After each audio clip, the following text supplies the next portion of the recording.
Hey everyone, this is Duran live, the Florida Investor Deals Group. I'm here with Mike. Mike, how you doing, How man? you doing? Good. I'm doing good. All right, great. Today's Thursday, and we're going to talk about wholesaling. We're going to talk about fixing and flipping. If you have any questions, put it in the comments, or you can actually even call us 904-770-3195. You can call us and ask us questions about closing, about title issues, about how to talk to sellers, or whatever you have in mind. You can call us and tell us. Yeah, talking about wholesale, Mike, how was your week talking with sellers this week? It was great. We had a closing this week, and we also got a new contract on a land deal, and just a lot of other appointments that you have to keep following up with. You're not going to get the deal on the first call, but we're constantly following up and getting contracts. Yeah. So, I mean, what you think? I see that a lot of people calling us back, people that we talked to 2 and 3 and 4 months ago, they're actually calling us back and asking us if we can do the deal. So, Right. what kind of negotiation are you doing with these people that call you back? With those people that call me back, I'm kind of just doing the negotiation the way I would do it when I'm first calling them. Just kind of trying to get them down as far as possible, just constantly repeating myself to put it into their head that we're paying everything and they don't have to pay anything. What's the lowest you can do?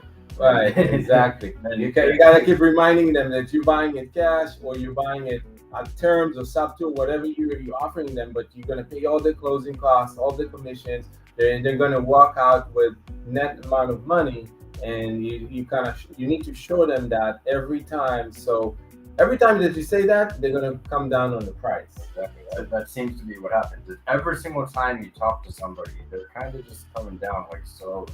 Well, eventually they want to come down to a good enough price. Right. A good negotiation technique that I have for probates actually is because probates are going to have 4, 5, 10, 20 heirs. We have a deal right now in the keys that they have 20 heirs. So basically, if they're asking 500,000 for the house, and you say that then the house does not worth that much, I'm sure it doesn't. So what you tell them, okay, so we're gonna divide the 500 to 20. So each one of them you're gonna get, I don't know, 10,000, 20,000, 50,000. Each one of you are going to get after the mortgage. So what if just each one of you are going to get 5,000 less? It's not a lot of money, right? But if you tell them it's 5,000 less and multiply it by 20 people, you're going to get 100,000 less of the price. So that's a great negotiation technique. You just divided it to the people. Yeah, so I want to talk to you about what's the difference between fix and flips and wholesale. So, Mike, we had a couple of questions here in the group. If you guys have questions about fix and flips or wholesale, what's better? What do you need to start? So put it in the comment. Mike, what people ask us? Yeah, I mean, the first question is, do fix and flips always make you more money than wholesale? It's a good question. Well, it depends. It depends on the fix and flip. It depends on the house. It depends on the renovation. But I can tell you that fix and flips, you got to put money down, right? You got to take hard money loan, or you're going to put all your money as cash, or you do owner financing. But you need to put money, and then you have to put money into renovations. And doing renovations can take between 3 weeks to 3 months, or even a year, depending on how much work it needs. So you need to account that. And once you're done with the renovation, you're going to put it on the market right now to sell. And that can take even for a month, 3 months, 6 months. So you gotta, if you're making a big, larger money, a larger amount of money, then maybe it's worth it. But if not, you might need to just wholesale it. So that's the difference between wholesale and fix and flip. Fix and flips can take you between 3 months to 6 months or even a year. Wholesale, you can get a deal on the contract today, sell it tomorrow, close next week, and you're done.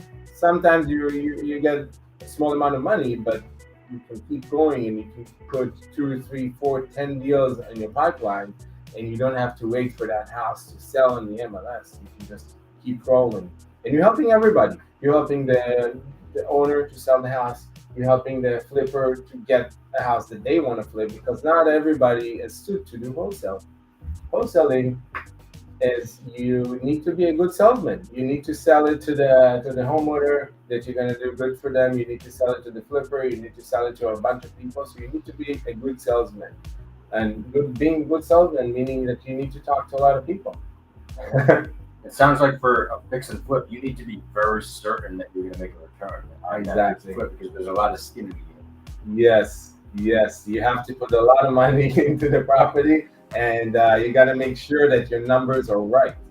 And even if your numbers are right, you need to you gotta start fixing it. You're gonna do the paint. You're gonna replace drywall. You're gonna replace the kitchen. You can find stuff that you didn't know. You need to replace the plumbing now. That's another 10,000 check. You need to replace the AC. That's another 5,000 check. You thought the roof is good, but it's not that good. Another 20,000 check. Those can add up like crazy. Well, if you're starting out, should you go for a fix and flip opportunity or should you start wholesaling immediately? That's a good question. If you have some money aside, I would do start wholesaling because as a wholesaler, you get the best deals because you source them yourself, right? So you get the best deals. Now, if you like the house that you got as a wholesale, you can buy it and then renovate it and fix it and flip it, or you can wholesale it to someone else. But being a wholesaler, gives you the opportunity to choose, to pick and choose the best houses for you. Right, exactly. And Yeah. it just seems like there's a lot that goes into the fix and flips. Yeah, yeah, you need to know a lot of things. You need to know because contractors, it's could be a bad contractor that's going to give you a low price, a cheap price. They're going to do a bad job, and then you get stuck. And also, it's very hard to do fix and flip remotely, like virtually. Like if you're gonna do it 4, 5, 6 hours from where you live, and you don't know what's going on, right? They can send you pictures, they can do a FaceTime with you, but you don't really see the small things. And so you gotta hire an agent or an inspector to go there every time to check for the work. That's more money, that's more time. And let me tell you, and I got this so many times. Start telling a contractor, listen, this is not good, this is not good, you need to fix this, you need to fix that. And you know what they tell me? Forget this, I quit, done. And they leave the job site, and then I'm and then I'm stuck with this house. Gotta fix it, gotta put more money, and they already took my money. Wow. So yeah, so if you do fix and flip, it's better if you do it very close It to you. sounds like you might actually be able to do better as a wholesaler just because like you can do more deals without Yeah. having to do You can do everything. more deals unless there's one way that you can do fix and flips remotely if you have other employees there that you're paying them salary, or you have a partner in that area, a partner that has interest in that property. They want to make the deal, they want to sell it, so they have interest, so they're going to be your eyes in there. Is there ever a time where you recommend fix and flips over wholesaling? Of course, if you have a house with a big, you got a great deal, right? You got a house for 500 and it's worth 800. It's gonna be stupid to wholesale that. I mean, how much you gonna make? 50, 100, maybe. It's gonna be hard to get a large fee over there. But if you do a fix and flip and you put 100,000 into the house, now you have 200,000. So those large amounts of spreads, it's better to do a fix and flip. Yeah, those are the ones that I'm telling you do it. Don't do a wholesale or something like that. Of course, it's nice to get a wholesale check, 30, 40, 50,000 in 2 weeks. It's nice, but if you wait, you can get much more. And I'll tell you a little story about me and waiting and being a motivated seller, right? So I bought 5 lots back in 2018, somewhere here in Florida, and I started getting violations and all kind of crazy stuff from the city because I didn't maintain them. It's just vacant lots, and my plan was that I'm gonna build. I wanted to be a builder. I said I'm gonna build on those lots. So 5 lots in the same city, and then COVID hit, and I said I'm not gonna build right now. I need to sell it. So what happened? I bought them for 20. I sold them for 35 a year later. But what happened during COVID? Those lots went up like crazy, and instead of selling them for 35, now they're selling for 70,000. Wow. and actually now they're selling for 100,000. Wow. So, so I mean, yeah, that's a big lesson. So Yeah. if you wait and you have a good property, just wait on it. I mean, sit on it. You're gonna get much more money than wholesaling it or double flipping it, or just wait a couple months. Is there also the probability that maybe the house will go down in price if you do a fix and flip? Uh, well, if you put too much money, right? So if you buy a house in a bad neighborhood, or even it's a decent neighborhood, but you put too much, and the finishes are crazy, and you go all in, and it's like high end flip, it doesn't go with. It's not like it's not confirming with the subdivision. It doesn't fit the subdivision.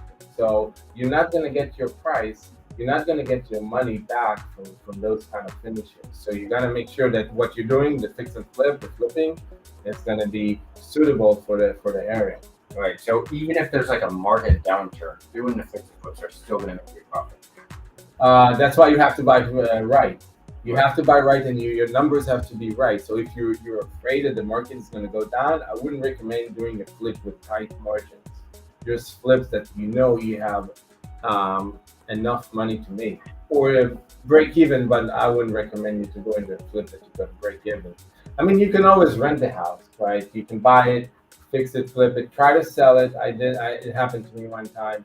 The market wasn't good. In the beginning of COVID, everything stopped. Nobody bought. You can buy amazing deals, but no homeowners. They didn't want to buy. Right, and just in the beginning, March, April, May, and I had a house for sale a couple months before, and I couldn't sell it, so I ended up renting it, and it covers the mortgage, it covers everything, so it made sense. Are there as much of a downside for wholesalers during a market downturn as the fix and flippers? Yes. Have you been? I'm sure you've been through. Yeah. Like Yeah. what has been your experience with that? Yeah, so if the market's going down, now all the buyers are running away. They don't want to buy. Buyers for wholesale, right? Fix and flippers, landlords, management companies, hedge funds. Everybody ran away last year. Everybody like, we're not buying unless it's like a slam dunk deal, 50% of the ARV, 40% of the ARV. Nobody bought. So what happens? We spend money on marketing. We spend time on talking to sellers. We spend time negotiating deals, and end up not being able to sell this thing because the price that we got it, it was good 6 months before, but now it's not good. People want much better prices. They're much more aggressive. So as a wholesaler, you got to make sure that you know what's going on. So a good thing to do is to talk to your buyers. Every time you see like a little shift in the market, start talking to your buyers and see if they're still buying, how much they're looking to spend, where they're looking to buy, because people are getting more and more, their filter is going higher and higher, the criteria is changing. So you got to make sure that you communicate with your buyers to make sure they're looking to get. And I see it right now because buyers that were buying last year, beginning of 2022, they're not buying right now. Or if they do buy, they have to be very aggressive. Would you say that just a few things about like the market stuff like that? When you're looking at a market like that, is there other few things that you look at? Like you look at maybe how many people are listing their houses. Does that determine how Yeah, the market is doing? right. So if you see there's a bunch of listing on the market and you're talking to a seller in that area, so you're gonna be you need to be very aggressive and tell them, listen, there are 50 houses in just in your area and they're not selling. So why are you asking that much? Or I cannot pay you that much because I know I'm gonna get stuck. You gotta be more aggressive, and if the deal doesn't work, it just doesn't work. But don't get into a deal that you're gonna get stuck in. Right. And in that situation, as a wholesaler, virtually doing all of this, like, no need to be there. Actually, like, when there's a downturn where it might not be good to do deals there, do you switch to another market, or do you stick with your market? Yeah, I would say stay. I mean, go to a different market, switch to a different market, and find something that a better market. Don't stay where everybody's just scrambling to find deals or trying to sell deals. If you see that there are better markets, other things to do, just change. You have to evolve with the market. Right, and then that also means that you need to go build another buyer's list, etc. Yeah. Or every time you go to a new market, build your buyers list first. You want to know because you don't know the market, you don't know what's going on. Network with wholesalers, network with fix and flippers, and build your buyers list. All right. The network is important. So, Mike, if you are going right now to a new market, what are you going to do to find sellers? To find sellers, well, there's a lot of ways to find sellers. But I probably use what we do right now in Florida, to be honest. So we have a system that we spend a lot of money building, a lot of time testing, and it just spits out appointments for us when we put in the seller leads. So I would probably just do the same exact thing we're doing right now. Okay, so you're gonna you use you use the system and it generates your appointment with motivated sellers. Right, exactly. And then you just talk to these people. And what are these people sound like? Are they motivated? Are they looking to sell? What? I mean, just tell me how it There are goes. people that booked appointments that want to sell. Like even though like everybody, a lot of people are listing their houses on for sale by owner. That doesn't mean they're actually motivated to sell because there's a lot of people sellers we talk to that are for sale by owner that don't want to talk to us. They don't want to book a call. So therefore, that they're not very motivated because they don't want to talk to an actual buyer. So right? They're just spinning it out there. Maybe I'm gonna sell it, maybe not. Exactly. So if there's a system where you can go and filter them out and actually find the people that want to talk to you, that's a big advantage. Yeah, it is, and a lot of you guys. I mean, we also we were spending so much money on leads and on generating leads, and then you get up and you call these people and they don't even want to talk to you. It's so frustrating. But if you have a system that's generating you appointments with people, it means that they're looking to sell. They're looking to talk to somebody to be able to sell the house. And if you have a system like ours, like when most people are paying $300 for a lead, you're gonna have a big advantage because we're not paying $300 for a lead. Yeah, exactly. Yeah. It costs a lot of money to generate leads. The problem is with generating leads. I mean, you see all these companies, they promote Facebook ads, PPC ads, this ads, that ads, and it costs so much money, and you're not getting the result.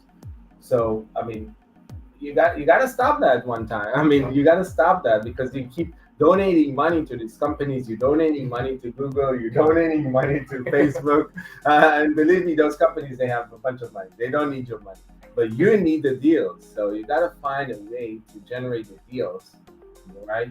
Right. Not just spending money on marketing without getting the results. Right. Yeah. So, did we have other questions about leads or closings, or what other questions we It have? doesn't look like there's any more questions right now. No. Okay. Yeah. Cool. So if you guys have any question, you can call us 904-770-3195, or you can put the comments and we can answer it even after the live. We're here every Thursday, 1 p.m. And we're answering everything about wholesaling, everything about real estate. If you have any question about fixing and flipping, subject to owner financing, probates, tax liens, all those strategies that you hear on the internet, even land deals, right? There's a lot of people talking right now about land deals and how to flip land and stuff like that. So. And we also had one that we're dragging it down a little bit here, but we also had one that was 10 acres, right? Right. And it was different. You said it was a wrap or something like that? Maybe that's a Right. totally different thing. So yeah, talking about wrap. So what happens is that seller had a mortgage on the property, and he wanted a large amount of money to cover the mortgage and walk away with some money. And I said, this deal doesn't make sense at this amount. So we asked him if he would be interested in owner financing, and he said maybe. And then we found out about the mortgage, and so I said wrap, but because what we're gonna do is we're gonna do an owner financing with him, and then we're gonna take the property subject to the existing mortgage, and we're gonna put this in a wrap, meaning 2 mortgages, 1 payment, but we'd be able to take the property like that. Wow. Yeah. So that's the wrap thing. All right. But yeah, if I'll see you guys next week, And good seeing you, Mike. Yep. And keep doing deals. See you next week.